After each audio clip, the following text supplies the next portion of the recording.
New Thought Media Network proudly presents Having Courageous Conversations, where real talk dives deep. Each week we go beyond surface talk. We open our hearts, speak our truths, and dive into the stories that shape us. No scripts, no filters, just powerful, unforgettable conversations about life, purpose, healing, and truth. Join the conversation, because your voice belongs here. Please like, share, and subscribe.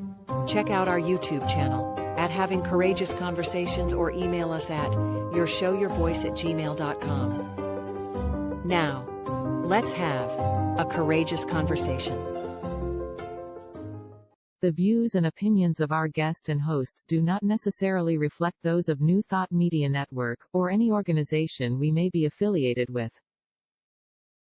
Here at New Thought Media Network, we welcome freedom of speech and courageous conversations. There are many topics that can be difficult to navigate. Challenging the status quo and engaging in lively debate is important to expanding our understanding of one another, and life in general. Creating a peaceful world doesn't happen because no one disagrees, it happens from a willingness to understanding one another. In our programming, we strive to expand consciousness and assist people in creating remarkable lives. Your comments are welcome at info@ntmedia.org.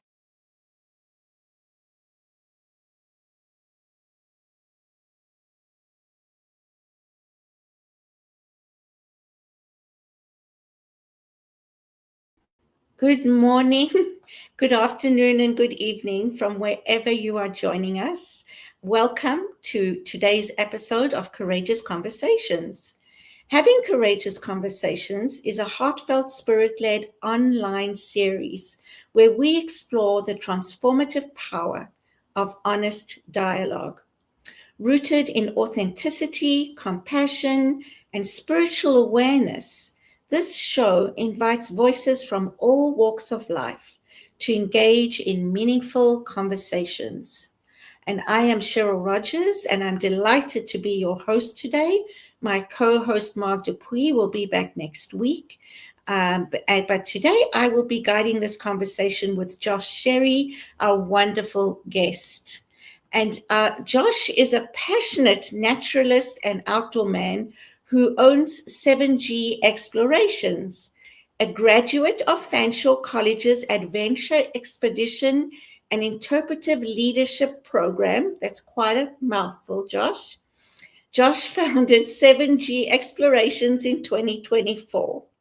His mission is to foster healthy and respectful connections between people and nature, while creating educational and employment opportunities within Indigenous communities. So welcome back, Josh. It's lovely to have you.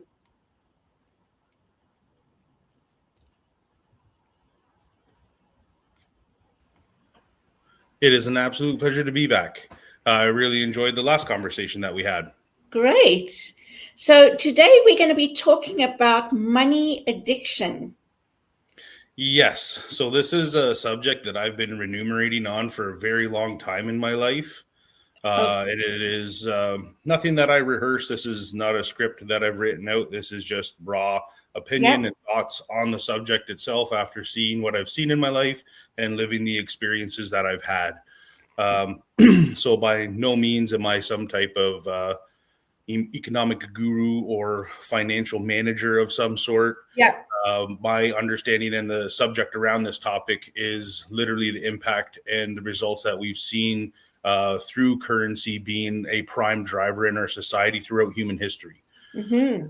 And when we look at that history, we can see a very consistent pattern, no matter what timeline it's been implemented or what part of the world or region that it's been implemented in.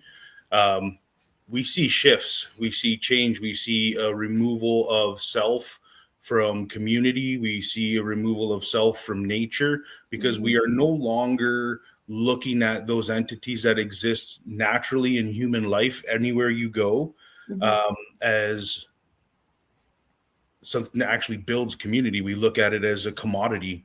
I'm making a social connection because this is going to help me in my career. I'm making a social connection because this is where I want to head for education. So we really start building these networks, not necessarily out of, creating that environment or a whole community. We create these networks, and everything that our choices are driven by are for our profitability. How is it going to advance our career? Even if something is happening that is wrong, people will still choose to not say anything because there is a threat to their financial security.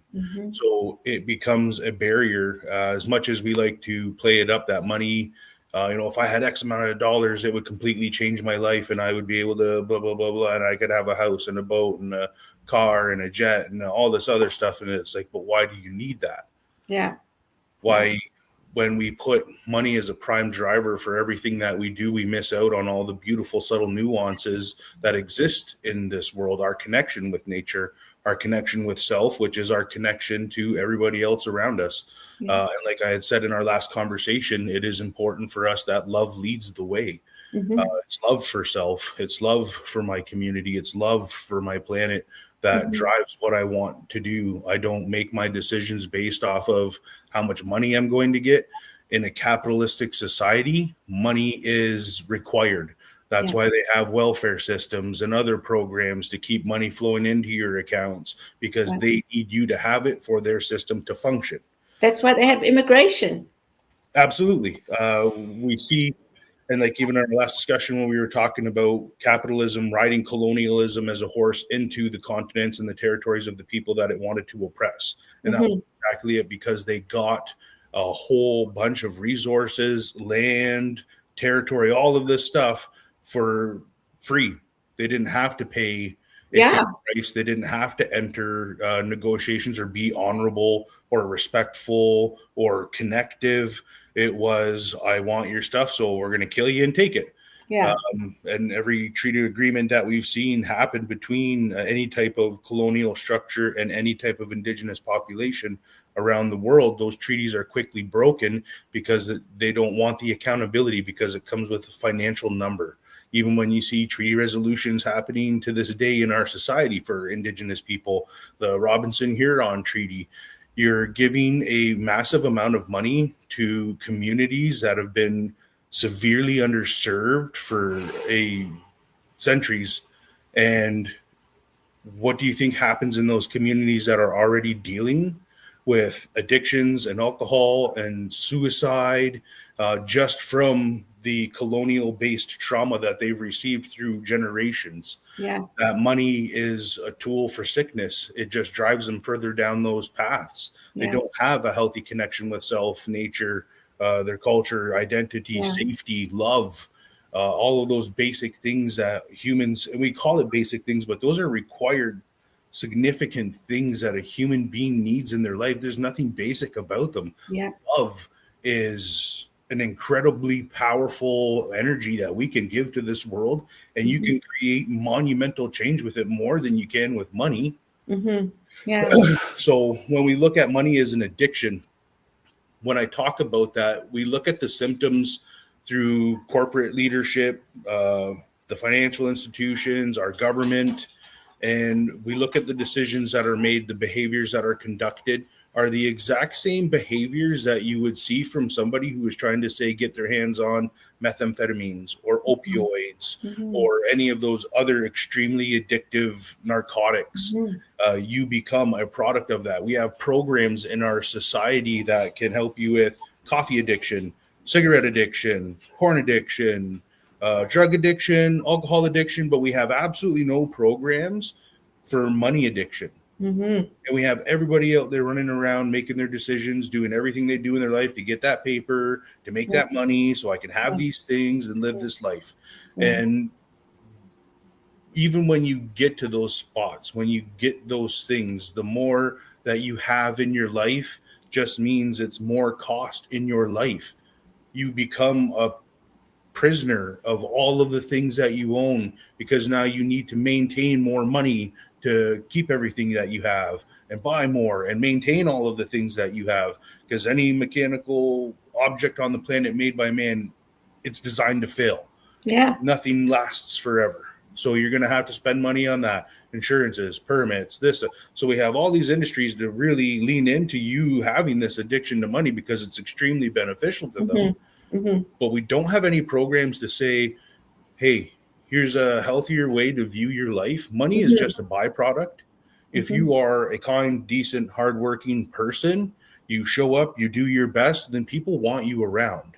Yes. If you are a hate-filled, bigoted individual who has very negative opinions and views about just basic concepts of human decency, then nobody wants you around. It's going to be really hard for you to find an environment unless you find people with like-minded ideologies to get you to actually produce income in your life.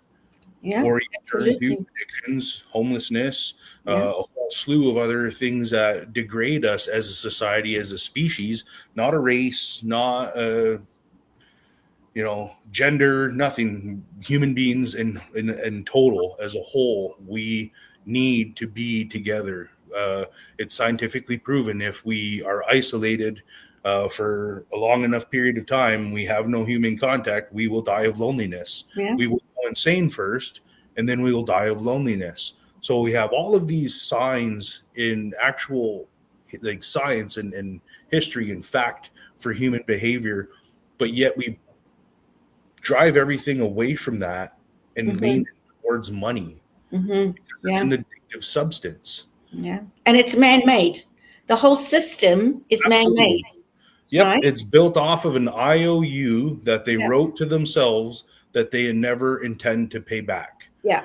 If I do a lot of naturalistic talks on our tours, and one of the statements or questions I like to pose to people is, if I were to strip every single plant and animal off the planet, make the earth no longer doing its job, but I put $4 million in your account, how long do you think you can survive? Yeah.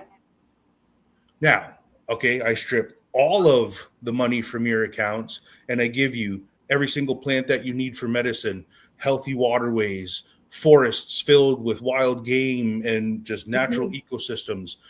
How long will you last?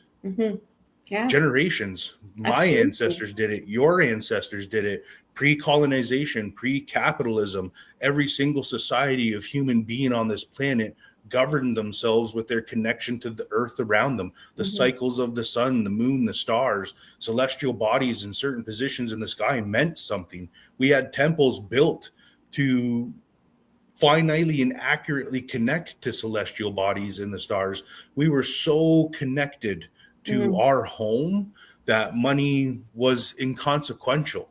We were more like trees than we were a capitalistic society. And trees, the beautiful thing about trees is they can identify every single sapling that grows around them in that forest, to the degree that if that sapling came from a seed from my tree, a seed from another tree, but of the same species, or if you're a tree of a completely different species. Now, the beautiful thing about trees is they share nutrients to every single thing around them. The tree understands innately, because it's a part of a healthy ecosystem. If everything around me is healthy, then I myself am healthy. Yeah. So we didn't wake up in the morning to go hunt or gather or farm or do anything that we did in our society so that we could come back and be like, hey, check out my new Bugatti. Nobody cared. It was, hey, you know what? I'm fulfilled and I'm purposeful because I just fed everybody I love. Yeah. All of those people that play with my children, that live in my community, that help me out here on a daily basis, I did it for them. You want fulfillment and purpose in life. That's where it comes from. It doesn't come from ownership, title, possession. All of those things are just fallible. They're make believe. They don't last. They're going to fail you. And the one thing that never fails you is the earth, is this planet. So when we talk about money addiction, we're talking about a degradation to our ecosystem. And you can see direct correlations with that when we see environmental disasters happen and companies trying to wash their hands of it and walk away because the board members don't want to lose too much money. We see this like massively underpinned negative connotation with how we govern ourselves with money. And even though we have the scientific evidence to prove that, making these decisions based off of that fact is not a good way for humanity to move forward. We have climate scientists all over the world saying like, hey, if we don't change how we do things, everybody's dead. Your entire planet is going to die. And yet here we are still chasing out. So you can't tell me that it's not an addictive substance if you're willing to go to those extremes after knowing what you know, hearing from educated, qualified individuals saying like, man, we really need to protect what we have, and just looking out at nature itself when they're cutting down forests, when they're mining open pits, when they're destroying environments for rare earth minerals so they can lead the next charge into the economic wave, because our country isn't measured on decency amongst each other. It's measured on your GDP. That's a country's success. So you've instantaneously limited an entire nation due to an addiction to money. And then you see that domino effect through every single service that we have. Doug Ford and his addiction to money, all the jobs he's given to his buddies, and the amount of pockets that we line. Our government isn't even a democracy. It's a lobbyist system. So the government who's in power is going to give their buddies who got them in power all of these handouts and help, and the people get scraps. Yeah. They get their OSAP cut. They get this funding cut, the education dollars cut, they take away libraries. So all the things that truly give you development, healthy communication with other human beings, the ability to truly grow society, and they attack that so that they can feed their friends. It's not a democracy because they're not doing it for the people. If it was a government for the people to make the best decision for the country, the only decision you're making is for your GDP. So you have an entire system of addicts making excuses to make decisions based from an addictive perspective, because every single one of those people in that building are wearing very nice suits, driving very nice cars, and living in very nice houses. Is that the typical way for living in people in our country? No. Most people are barely getting by. Yeah, exactly. And they have to live their life addicted to money. And you see that stress play out when they can't get the substance that they need to satiate themselves. It's stress, it's anxiety. They go through withdrawals. Oh man, I need a way to make money. I gotta find a way to get money. And it's not because they're like, oh man, I'm gonna do crazy stuff with it. It's, I gotta pay bills. Yeah, they got to survive in this whole system. Yeah, I gotta eat. So it's not coming from a position, but our entire structure. Yeah. The people at the top who are the most addicted to this substance have made it so we have to be dependent on it as well. Yeah. And that was the whole point of the Indian Act. It was the whole point of reservations. It was the whole point of colonialism. Every single terrible act that's happened throughout human history on every single continent to every indigenous people. When Rome colonized Europe, it was the exact same thing. It's never brought positivity or growth to a nation. It brings it fractured separatist segments where they hate on each other to the point where you're willing to kill each other. And we tell our children in kindergarten, keep your hands to yourself. We don't want to hit people. We want to talk through our problems. We use nice voice and we don't judge them because they may look different. But then we become an adult and it's like, screw all that, give me money. What do I have to do? I'll kill some kids. I'll blow up hospitals. I'll whatever. I don't care. Just give me money. And they feel like somehow justified to make those decisions, to behave in that way. And the only mental connection that I can make to it is they are addicted. Yeah. They're making these choices because they're addicted to this substance. Well, they're addicted in order to survive, right? Well, we are on our level, but Yeah. the people further up, as you go up this chain in a capitalistic society, then it becomes, I need more, I need more. I need more. You think you're going to be happy at this level, but when you get there, it's not enough. I need more. And when you Bigger, get there, I need faster more. cars. Yeah. I need bigger house. I need a bigger property. I need to be able to take bigger trips and have more time off and do, well, everybody else is doing the lion's share of the work. Yeah. And cogs in a What wheel. do you really truly add at that level to society? Yeah. Can you fix a house? Yeah. Can you fix someone's car? Can you Yeah. take care of the elderly? Mm-hmm. Do you know anything about your environment? Mm-hmm.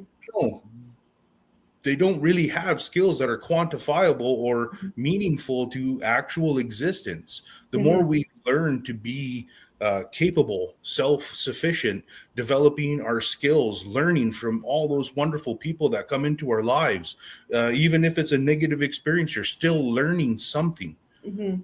Trauma has a 50-50 path. When you experience a traumatic event, your choices are simply limited to: this hurt me, I didn't like how it made me feel, and I don't want to ever make anybody else feel that way. Mm.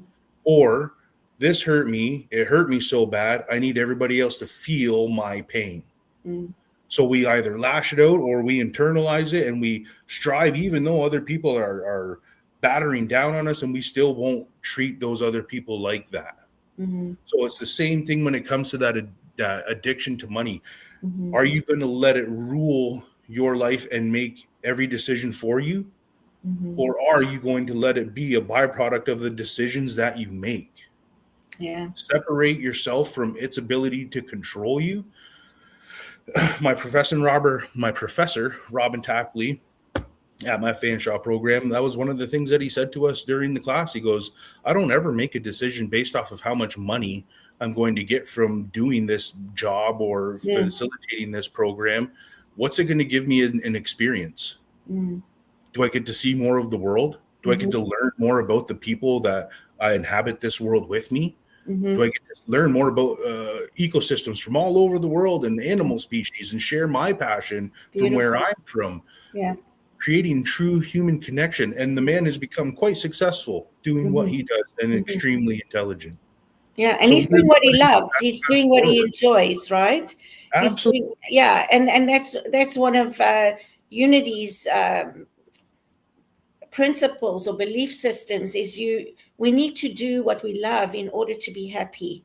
Mm-hmm. In order to bring joy into our lives. It's no good slogging over a job, like you say, just to survive and not be happy. Then what's the point of life? Yep. Right?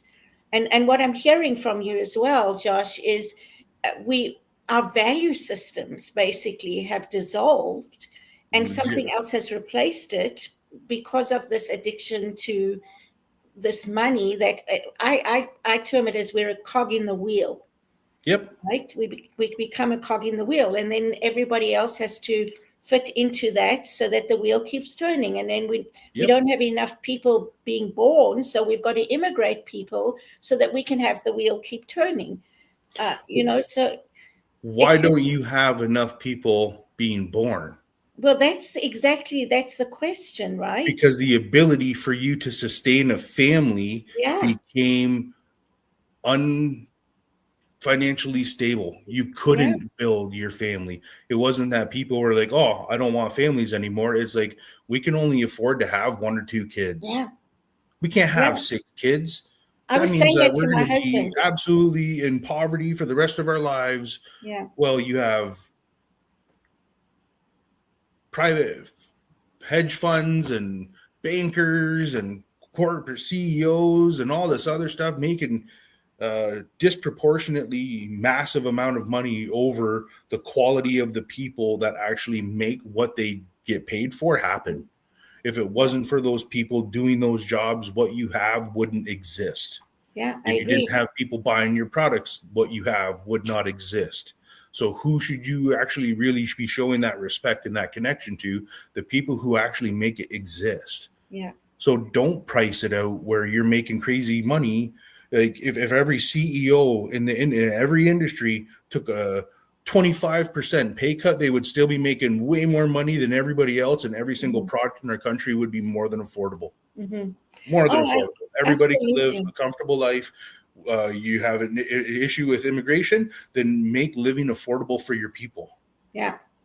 Simple and as there's that. no issue with it, but what it does is it becomes unbalanced. There isn't a balance, right? And so for me, I was saying to my husband the other day, I don't understand why there aren't more incentives for people to be able to have children. There used to be some more, and then they took away some, then they give a little bit, then they take away more, and why is that? Like, it doesn't make sense. But this whole societal structure is really, like you say, what drives the economy, the GDP. Yep. It's the only perspective that they really take into consideration. So when we were going through school and we were talking about projects, so what everybody knows this, the Venn diagram, right? And I really remunerated on that for my project. And I don't believe that the way the Venn diagram is done is actually correct or accurate. So you have your profit, people, and place. And then those circles touch each other, and then the circle goes through the middle of all those circles, and that's all the amount of that is taken into consideration to make your final decision. An actual Venn diagram is like a kaleidoscope that never ever lines up, so it's continuously shifting and changing. The one thing that is a constant is the portion in that circle where we make our major decision is majoritatively taken up by profit. And then we have a little tiny sliver of the circle from place, and then a little tiny sliver from the circle of people. But then we have profit sitting about that much inside of that circle in our main Venn diagram center. It's never equal. They don't take equal consideration into anything that they do. It is 100% based off of their profit. And then the considerations they make after are, who do we have to deal with? Indigenous rights activists, land activists, farmers. We have to deal with all these other people to get exactly what we want. And then you see the campaigns come out, the systems roll out, everything. The story is carbon copy from Rome till now. How they do it, why they do it is the exact same. So money addiction throughout human history has landed us in this spot right now where we have missiles flying in the air, children in hospitals getting blown up and killed, people justifying it, and like seeing the willful hate and love for death and destruction that you see out of Israel and this Zionism ideology and all these other fanatical ideologies that drive people to have power, wealth, so they can control this and that. Look at what you're doing.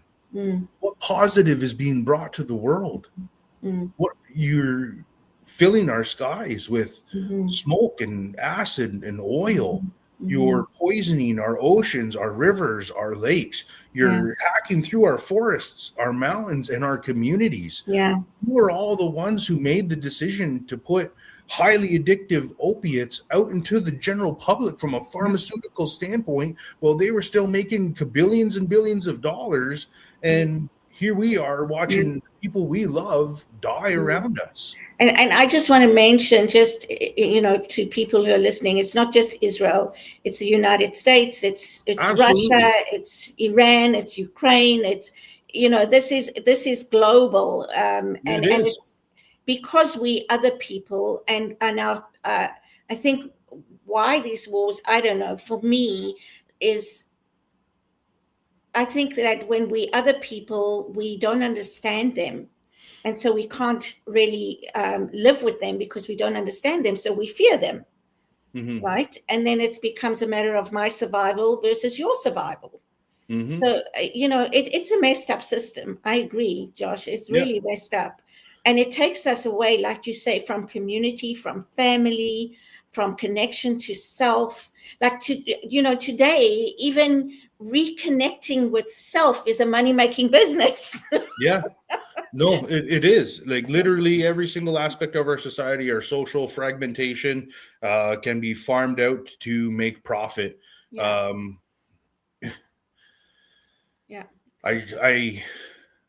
try to make every decision in my life not for the betterment of myself, but for the change that I can make in the world. Because I know at the end of the day, when I leave this world, all the money that I've made is inconsequential. It doesn't matter the figure that I've had in my life, how much I have after I'm gone. It doesn't matter. What matters is how much impact did you make on the generations coming up? How And are when you you able to don't have give them shelter, you skills and don't have strength to move food. forward? Yeah, I agree. And like you say, like the Six Nations, I don't know how it is on the reserve. And we can talk about this when we come back, because I cannot believe that we're already halfway through. Oh, wow. I know. So, and there's just, been so much that's come out that it's just like, I want to carry on talking about this. So don't go away. Please, we'll be back shortly with more insights from Josh. And if you have any questions, drop them in the chat, and we will be right back to carry on this conversation. And hopefully we can even talk about what are the solutions. And I know that we may not get to those right away, because it would take a long time, years and years and years.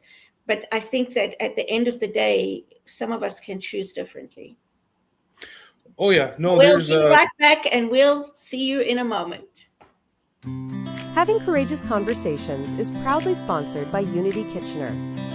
We are a welcoming spiritual community where open dialogue, personal growth, and authentic connection are encouraged. Join us Sundays at 10:30 a.m. Eastern for inspiration, reflection, and meaningful conversation. Learn more at unitykitchener.org. Unity Kitchener, a positive path for spiritual living. Come expand your spiritual journey. Join us for Just the Talk. Sundays, 1 p.m. to 6 p.m. Mountain Time. Experience Unity Kitchener and Ottawa. Center for Spiritual Living Midtown. Center for Spiritual Living Denver. Unity of Garden Park. New Thought, Philadelphia. The Sunshine Cathedral. Unity of Savannah. And the Om Center for Spiritual Living. Come unleash your spiritual potential with New Thought Media Network. Please help us say thank you to all of our organizational sponsors, including the Hefferland Foundation, Affiliated New Thought Network, International New Thought Alliance, Science of Mind Archives and Library Foundation, Center for Spiritual Living Denver, Center for Spiritual Living Midtown, New Thought Philadelphia, Center for Spiritual Living United Life, Sunshine Cathedral, Planned Happiness Institute, Summit Center for Spiritual Living, One Heart Retreats, Universal Joy Center, Unity Kitchener, Unity Spiritual Center, Ottawa, Om Center for Spiritual Living, Satya Center, Begin Within Ministries, Center for Spiritual Living, North Jersey, Unity of Savannah, and the Center for Spiritual Living, Seattle, as well as all of our individual donors. On behalf of New Thought Media Network, thank you. And please like, share, and subscribe. New Thought Media Network. Come be you. Come be you. I love that. So welcome back. Thank you for staying with us. And continuing this really passionate conversation, because I think, Josh, I'm just as passionate about it as you. Absolutely. I've been following Michael Tellinger in South Africa for many years, and he started a movement about one small town.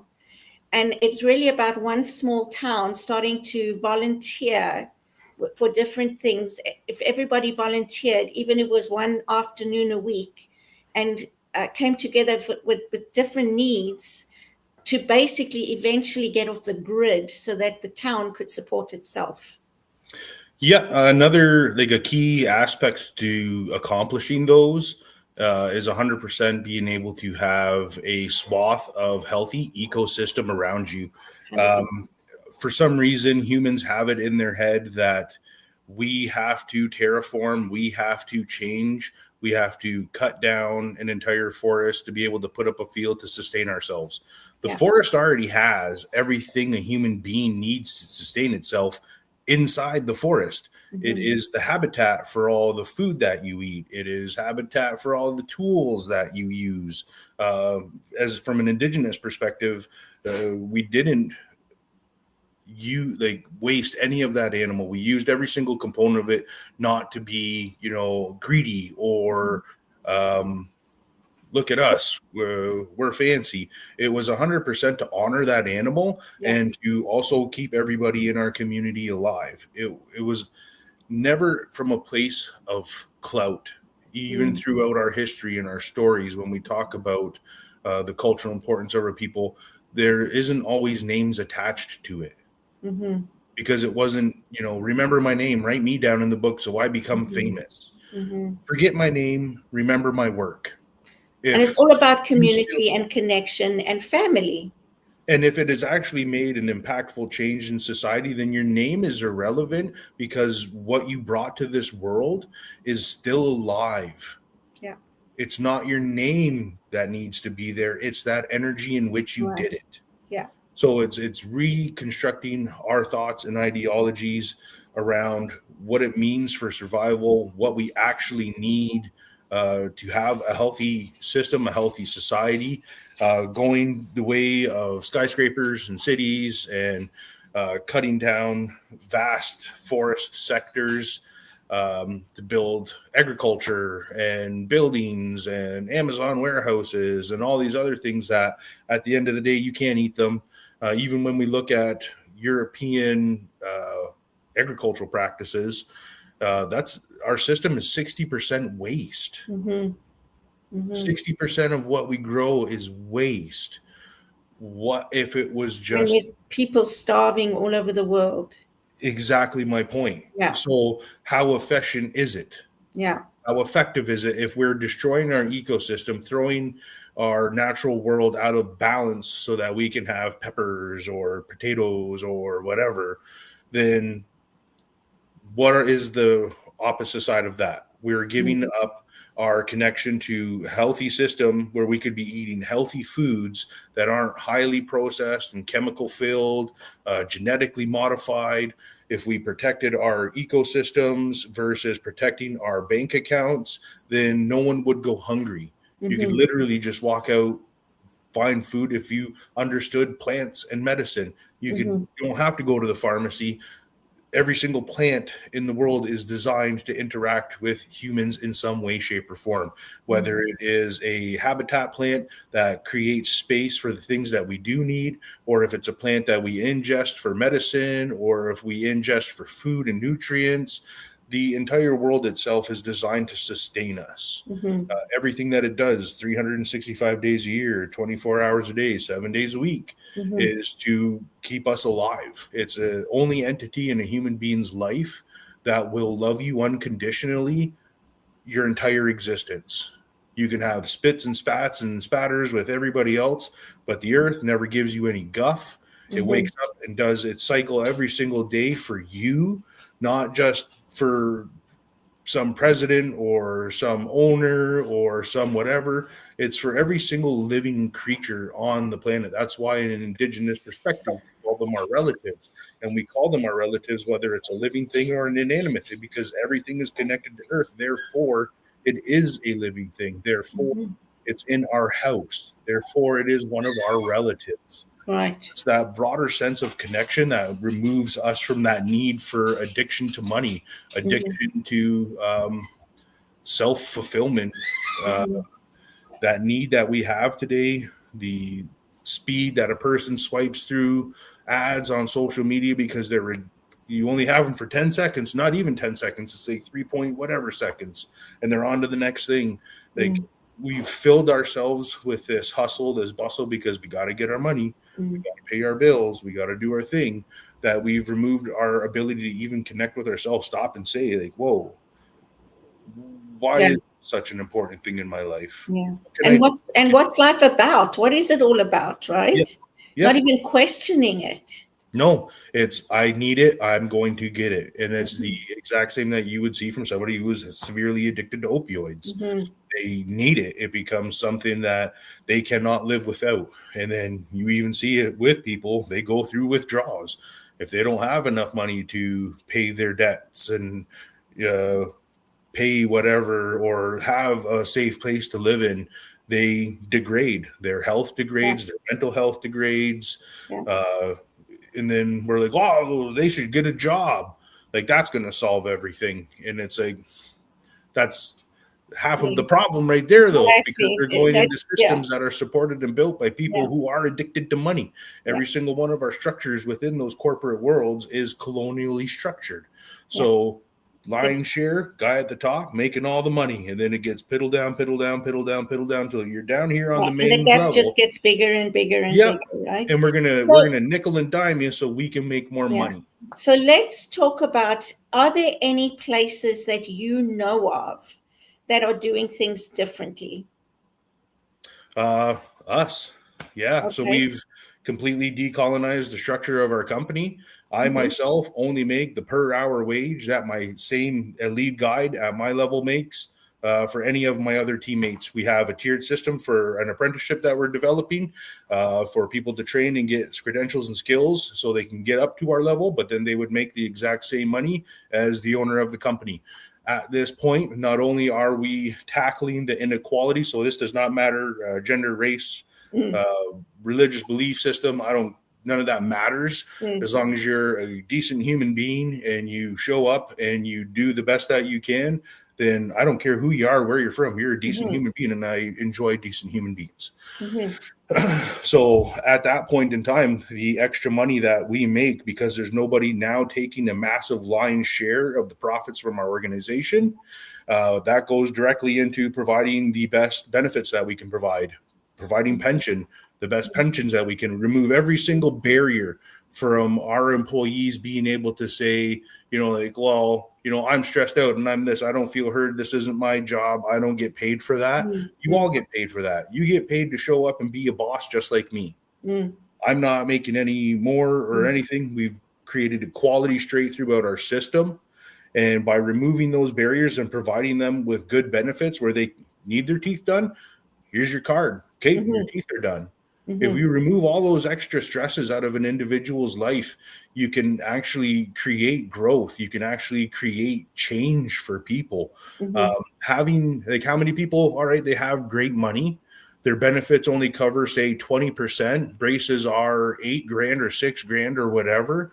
And they have to fork over now another $4,000, but hockey season's coming up. So they got to get new equipment. My kid's growing up. I got to get new gloves, new shoulder pads, new pants, new skates, a new helmet.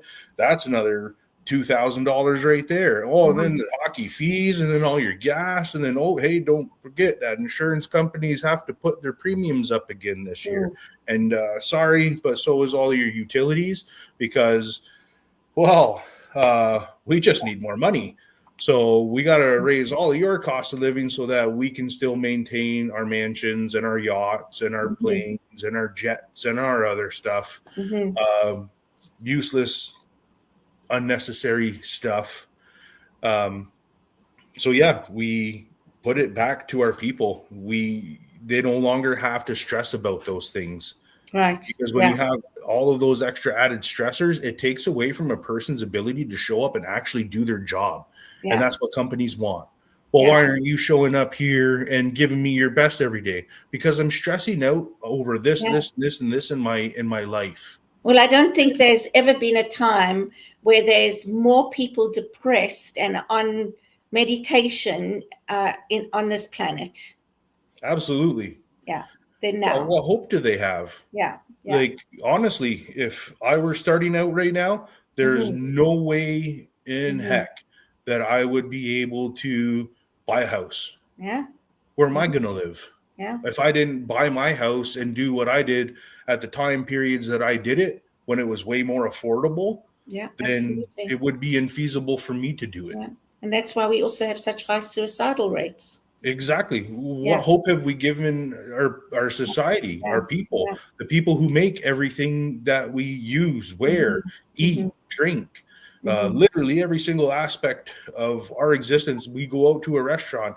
It's a person working in that kitchen, slaving and slugging away, barely able to cover ends meet so that we can have that wonderful experience. It's the servers there who, in some instances, percentages of their tips get taken by the companies that they work for, because for some reason the company's like, oh, hey, some more of your hard work here, let me put it into my pocket because I deserve it. So I hear It's you. kind of And I another think what you're addictive doing behavior. with 7Gs is wonderful, absolutely wonderful, a great example.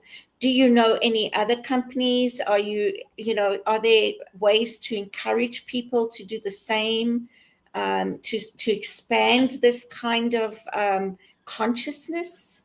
Well, it's definitely not out of spite that I did this, but it was 100% to show that going through and operating under a completely different model can create the change that we actually do need. And I can show that I too, by doing it as the owner, can still be very successful and live a very purpose-filled life. I can make sure that all my bills are paid. If I want to go on vacation with my family, I can do that. I've put myself in a position where we're all making good money. Everybody at the table is respected and heard.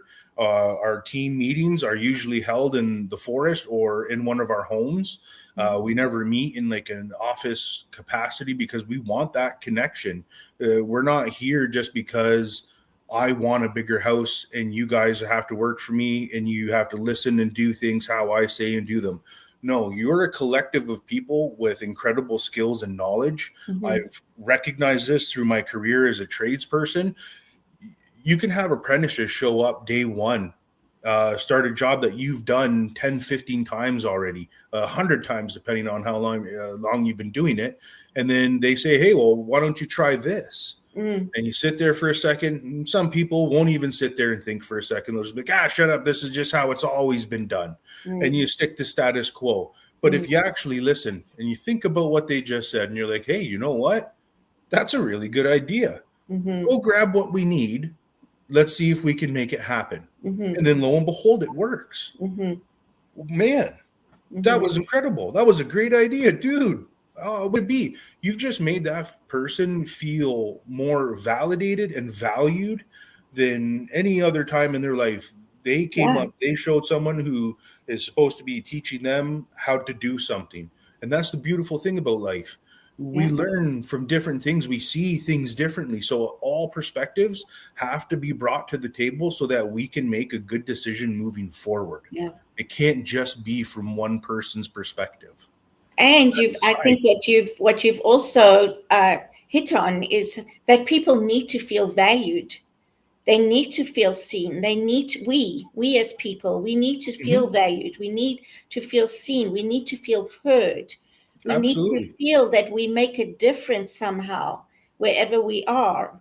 I mean, I think that's human nature as well, right? Oh, absolutely. It's one of humans' natural prime drivers. Love, communication, relationships. We crave it.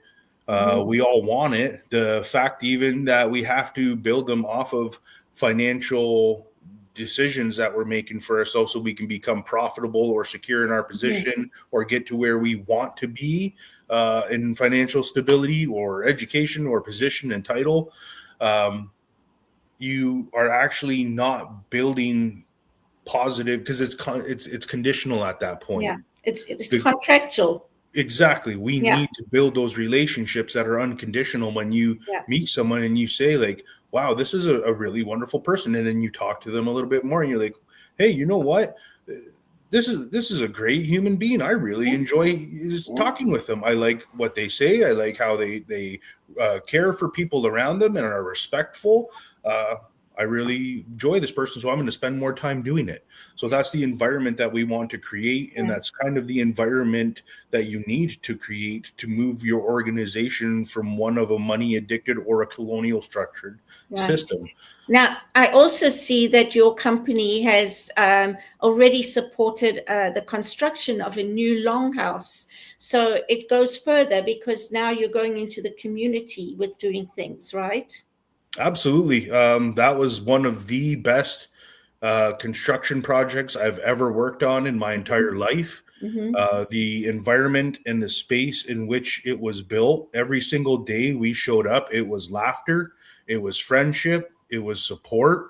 There was never, ever a person who was just sitting there struggling on their own. If someone started doing something, someone else would walk in and start helping you. There was no need to like beg people to help. There was nobody saying, well, like, I don't get paid for that, so that's not my job title. No, it was, we're all here to do this and let's get it, guys. And it was one of the best experiences of my life. And now, because I've made this decision based off of what kind of change can I make in my community over money that I was bringing in for my company.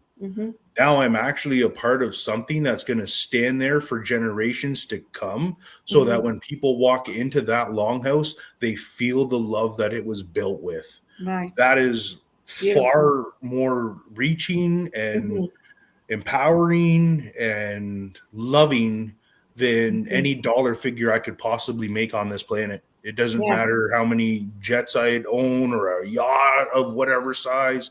It is completely inconsequential when possibly what I've done can change the trajectory in a youth in my community's life, or a friend or a person in my community's life, or somebody else who's walking through there and carrying things where they can make better decisions and say, like, this was built from nature. This was built from love. This was built for protection and safety and acceptance. When you were in that longhouse, you were amongst your people. Right. Every issue we had, every conversation, everything within our society, top down, our children stayed there with our elders and our aunties and our grandmothers, and they would be running around in there while the men were out doing the work and the women were out doing their work, and our whole society working together to make sure everybody is full. Beautiful. To make sure everybody has medicine. Yeah. And we would conversate and we would talk. So what better example out there exists for a dwelling that does that? There was no drinking in there. There was no partying. There was none of these things negative things that we would fill, you can fill your life with to deal with things of unhappiness. Because every morning you woke up, you had fulfillment. You were doing something for more than yourself. Yeah. Beautiful. Every day you were surrounded by people you loved, your brothers, your cousins, your uncles, your nephews, your nieces, your aunties, your sisters, your mom, your dad, your grandmother, your grandfather, and everything that you did carries the spirit of your ancestors forward with you. Yeah. There is no more beautiful way to live for humans than that. So you're saying that it brought the community together, that they came in and helped as well? Yeah, we had some students come in from the OSTTC land construction program, and they came out and helped us for a day. We've had some other people come out and do some tours as we were building, but predominantly it was myself, 7G Explorations, and GWB Construction. And our two companies came together to make it happen. And GWB was just an absolute wonder to work with. Excellent group of people. Matt Haven Construction was another outside organization that we brought in to do all of our landscaping and excavating work, and just wonderful team of guys from there as well. So like literally every level that we had throughout that entire project was nothing but great conversations, good energy, and what humans need to move forward. Yeah. So what's next? I know that you've developed 4 new ecotourism packages in partnership with Six Nations Tourism. Yep. And that you want to continue to develop unique, specialized programming to connect people with our planet. So what's next? Oh, wow. So right now we're just trying to get things going. So because we are starting 100% grassroots, because there are no grants available for Indigenous owned sole proprietorship for profit. They want you to be not for profit, because then you have to structure yourself colonially, and that is 100% no go for me. It's 100% against everything that I'm trying to do with my life. So we still choose to do it on our own. So with no grants, no funding, we started this with 200 feet of rope and just knowledge on how to do stuff. So we are in the school systems now. We are continuing to work in our tourism sector. We are also members of the Ontario Motor Coach Association of Canada. So hopefully being able to bring tourists in from surrounding cities and populations to learn more about the Six Nations and the Haudenosaunee people, and the earth, learn about our planet, the environment that they live in. That's your dog playing in the background. I can hear. He found the football. Yeah, I tried to hide it on him, and he found it, and now he's going to Squeak Town. Sorry about that. That's okay. But yeah, so we're continuing to work to develop our packages. We are working with Point Grandine and with Wikwemikong to develop a Park Guardian program. And then also at that point, we're going to be developing a pool of guides from our communities surrounding. So all First Nations communities, we're going to be able to bring people in, do some training with them. And then we have contacts with different tourist locations throughout Canada. And when they come to their tourism season and they need guides, they can hire from our guide pool. So that First Nation individual will then go and start seeing different parts of the world, developing their perspective, getting away from the toxic cycles that can exist within reserve communities due to intergenerational trauma, acceptance, the judgment, the hatred, and the racism that comes along with colonialism and being stuck in a system that governs you by that structure. Really take them out and find their power, give them the skills so that when they show up, they're like, hey, I do know how to do that. Yeah. Hey, I can paddle this far. Hey, I know I can climb this mountain, navigate to here. Oh, you need that done? I got your fire started. So they have all of these skills where it's just literally their hands, their intuitivity, skills passed down to them in the exact same manner that our ancestors passed down our skills and knowledge in person, one-on-one, in a healthy, respectful environment. Nobody's sitting there going, oh, geez, you're stupid. When you get into the trades and you see apprentices getting trained, they're not treated in the greatest manner possible. They're not respected and given human decency. They're kind of treated like crap. And they get talked down to and yelled at and stuff. So to get away from all of that and keep ourselves as decolonized as possible, our environment is one of safety. It is one of love. It's one of acceptance. It is one of us just willing to share with you what we know so you can grow and then go and do what you want to do. Be a part of us. Go guide out here. Go backcountry camping on your own. Do whatever, but you now have the skills and the confidence to do it. Beautiful. So it's really empowering people so that they realize that addiction to money doesn't have to be a decision that I make. Addiction to drugs isn't a decision that I have to make. Addiction to alcohol isn't a decision that I have to make. I have all of these skills that nobody can ever take away from me because they are mine. I have skills and I have connections with these people, right? I'm connected now. I have support. You know, there's so much that's going on there. And it really, heartens me that you are doing so much and it's spreading. You're taking it into the schools. You're making this possible in different areas for different people. And the tourism, I mean, some might be cynical about that, but I think what you're saying is that's for educational purposes. Oh, yeah. When you come to learn with us, like you're doing skill development, you're learning about ecology, you're learning about why ecosystems, our connection to the land were so important to the Haudenosaunee people. Our connection to the land is literally the governing connection to everything who we are, our language and how we speak, our ceremonial practices, the times that we practice them, our celestial bodies and the stories that we have surrounding them. Everything is connected back to the earth. When it's behaving, when it's time for us to hunt, when it's time for New Year, literally every single aspect of our culture, our clan systems are based off of the animals that exist within our ecosystems. Everything about Haudenosaunee people and Indigenous people here in Turtle Island are based on our pure love and connection that we have for the home that we live in.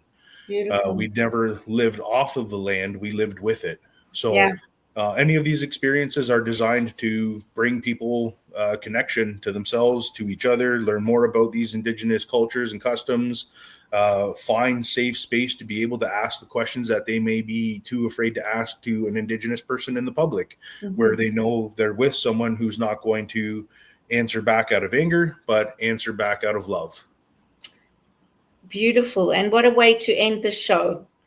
A great way to do that. So I want to say thank you so much. And thank you to those who have joined us for the conversation. I'm just so grateful, Josh, for your passion, for your willingness. This is the second time you've been on the show.